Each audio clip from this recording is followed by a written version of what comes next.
getting into it. Day two. Day two did not start off very fun. We had zero reception at this cabin, anywhere on the ranch really. Colton could get a few bars. If we got up on a hilltop, we would get a few bars.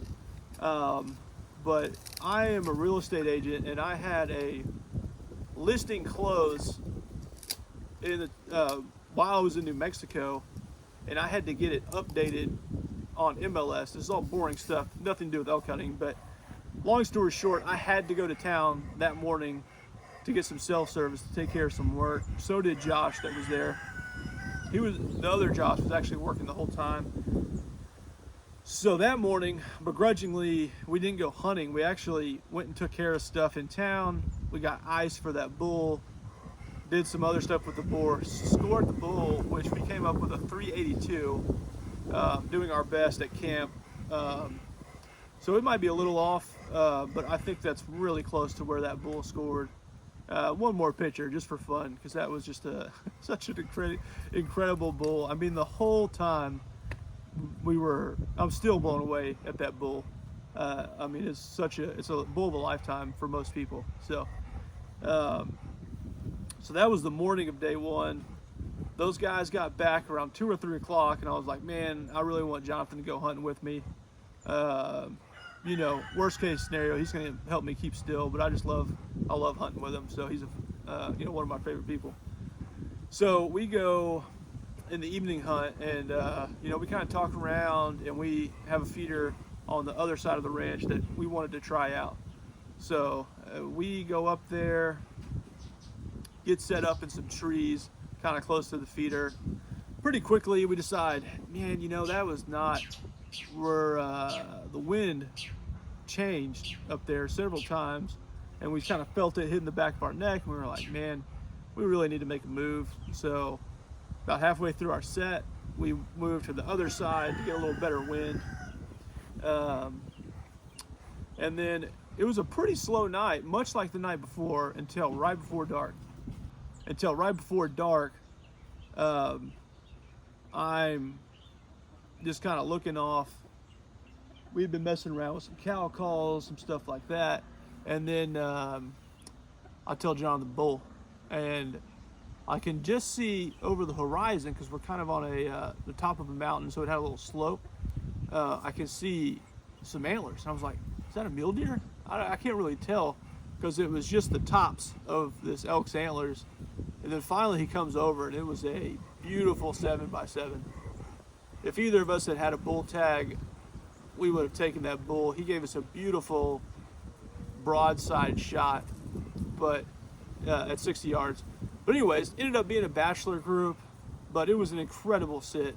We had 7 bulls, 2 5x5s that got into fight, and man, I was just in awe of all this nature and wildlife that God was just gifting us with, that we got to watch. I mean, it was spectacular. We didn't have bull tags. I didn't even care. It was so cool to sit there and watch those bulls fight, watch them play around. It was a fun night, with one of my good friends. So that was really day 2. So it was semi-uneventful, although something I'll never forget. I mean, it was incredible. Walking back to day 2, I was walking. I love to walk at night without any headlamps or anything on a road. You can see the road pretty good with the moonlight. It's just really peaceful, and kind of set your nerves on edge, because you don't know exactly what's going on out there. But this is the second time I've come across a snake, and I was walking, and first time was turkey hunting. I got struck by a copperhead that he barely scratched me. He didn't get any poison. But this was a Western Diamondback. I heard him rattle, and got my cell phone light on him real quick, because I didn't even have a flashlight on me, and saw him go up, and we kind of hit him with some rocks and stuff, but he took off. Anyways, so that wrapped up day 2. I don't even remember what else happened that day that was eventful, but we'll go ahead and hop into day 3. So day 3, me and Jonathan took off and decided to just go up the county road where we could see the land that we're hunting, and get out with the binoculars and see if we could see something interesting, see some elk. And so as soon as we pull the truck over and start glassing, we see some elk moving through the woods. At that point, it was probably 500, 600 yards off. Yeah, I don't know how far it was, but it was, pretty good distance. But they were heading, across left to right from where we were standing, through some ravines. We decided to hit a drain and follow the drain down that we thought would intersect them. And so this is when we hop the fence and we start hooking it towards their direction because we don't want them to get in front of us. They were moving pretty slow though. So we start hooking it over there. Pretty excited. We were on a good herd, and we finally get the drain that we think is going to intersect them and start moving through it. Drain comes through some woods, and we start creeping our way through the woods, really slowing down, being quiet, trying to be stealthy. And then I think I saw the elk a couple hundred yards away, moving through some cows. I never saw a bull or anything at this point. And so we know we're headed on the right direction. We feel good about where we're headed. We keep kind of going, keep creeping. Then I see a mule deer, and I took a knee on the mule deer doe. She got within 40 yards, and I was like, man, this doe is gonna bust us. But she was a little spooky, but she finally ran off. We messed with her for a little bit. And anyways, this is the point where we know we're getting pretty close. And so we really have to start making some decisions. Are we gonna try to beeline it to these elk? Do we want to keep on the path and try to intersect them? Do we want to get down in this drain? There was a lot of decisions in hunting, especially this style of hunting. What's going to put us in the best position to get on these elk? And man, thankfully everything just fell right into place. So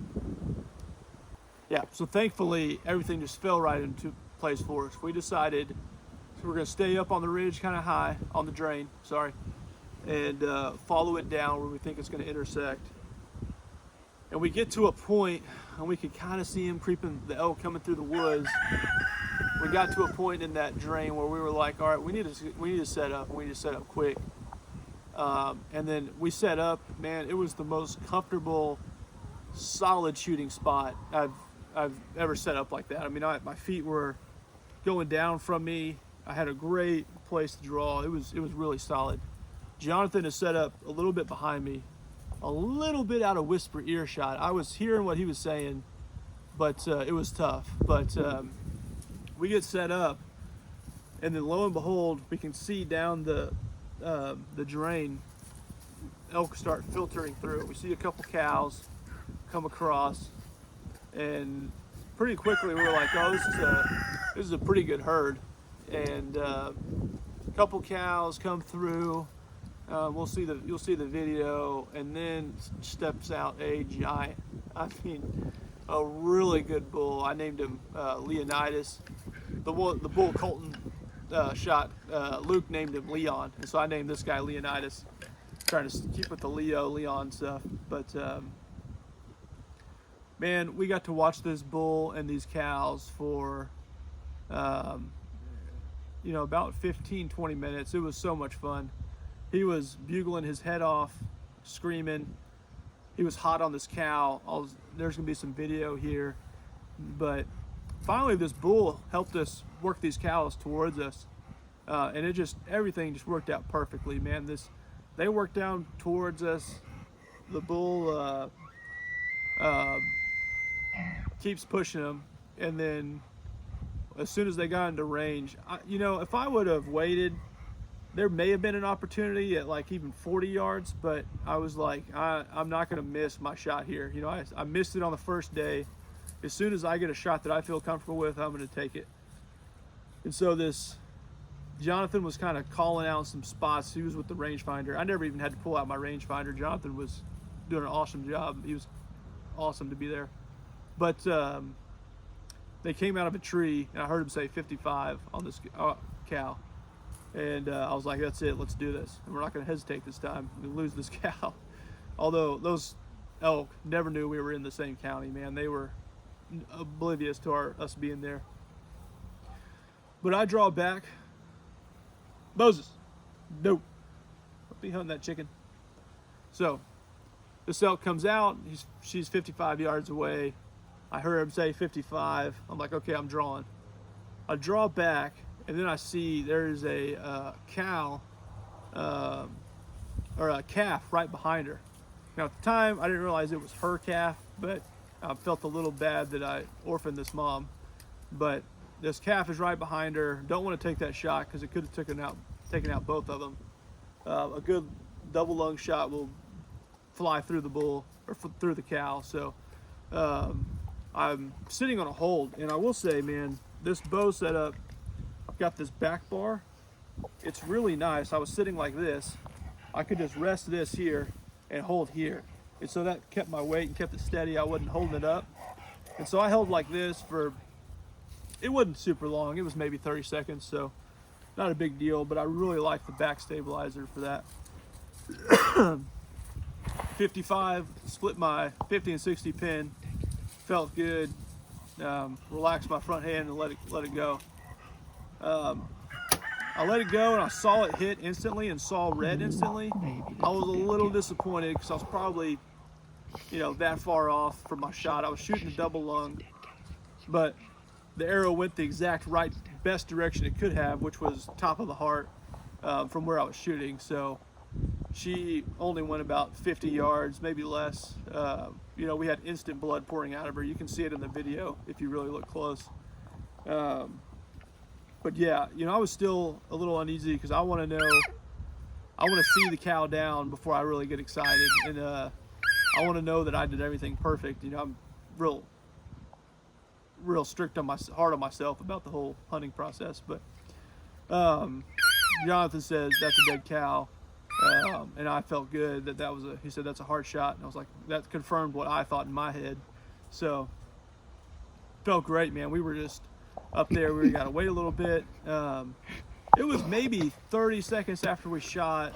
I saw the herd. They kind of spooked a little bit, but they didn't run far. They were all hanging out looking like what happened. And then all of them kind of did this, like a little jump. And I was like, I think the cow just fell. We couldn't see her because of the brush. But I think that ended up being what happened. She fell, 30 seconds after we shot. And we found her super fast. But so we're sitting here, and there's elk all around us still, and then we hear bull start bugling his head off that was not Leonidas. It was a different bull. And Jonathan said to me, he was like, hey, do you want to, while we're sitting here, we got a bugle, why don't we just start messing with these bulls, seeing if we can call something in just to, we don't have a bull tag, but just for fun. And I'm like, yeah, let's do it, no brainer. We're here, let's keep messing around. And so he does a few bugles and instantly gets a bugle back. It goes back and forth, and this bull comes on a string to Jonathan. This is the definition of on a string. It was incredible. I mean, over 300-inch bull. We'll watch this video of it. Just comes running right up to Jonathan. But anyways, yeah, this great bull comes right to him on a string and is like, I could hit him in the nose with a rock. I mean, it was so crazy how close he came to both of us. I got some epic footage. He got some epic footage. Great photos. I mean, just breathing the same air as that elk. It was incredible. So at this point, we're on cloud 9. I mean, God didn't have to allow me opportunity for me to shoot a cow like that with such ease, everything fall into place. It doesn't always happen like that. And then on top of that, he lets us call in this bull right there. It was really special. But if me and Jonathan both had bull tags, we would have had 2 opportunities to shoot 2 amazing bulls, because Leonidas came broadside 60 yards. It would have been a layup shot. The only reason I wouldn't have shot him was because I probably would have shot the 7x7 the night before that. But yeah, that was my hunt. We got the elk clean, quartered. We couldn't get service for anybody for the rest of the time, but that was the basics. I mean, it was really just an amazing hunt, and made better by hanging out with a group of solid Christian dudes that, you know, I brought a lot home with, that really helped me recharge and all that. So I'm gonna go over real briefly. You know, I'm a beginner archer, so I'm not gonna give you an incredible bow breakdown. All this was from guys that told me what to build and helped me build my arrows and all that kind of stuff. So my arrows, those are real easy to get to. These are Black Eagle X Impact, some little, I believe they're carbon arrows, but the real narrow arrows. They've been great, man. They've got a little sleeve on the front for a little FOC. I'm shooting a 100 grain broadhead, Slick Trick, Viper SS, I believe. Man, that broadhead blew straight through that top of the heart of on that elk on the shoulder. It didn't hit any bone, any scapula. It just hit some ribs and it obliterated those. But it was a great shot. Put that cow down, you know, really quickly. I'm pulling 70 pounds on this. This is a Mathews V3 Trophy Ridge sight, just a five pin sight, nothing special. And this is a 27 inch. You know, if I did it all over again, I'd probably get the 29 inch or the whatever the biggest version of the V3 is. But this is a great bow. I mean, it's incredible. I'm lucky to have it and happy to hunt with it. I run these Stinger front and back stabilizers, but that's it, man. It's pretty good. Incredible trip. Can't wait to do it again. I told one of the guys, you know, this is really something I want to get perfect at. And he was like, well, you can't get perfect. I was like, I want to get my fitness, get my shooting, everything. I want to strive to be perfect. And I might land on really, really good at it. You know, I may never get that. So just an apple I'm always going to be, or carrot I'm always going to be chasing. But definitely something to wait, get out and do it again.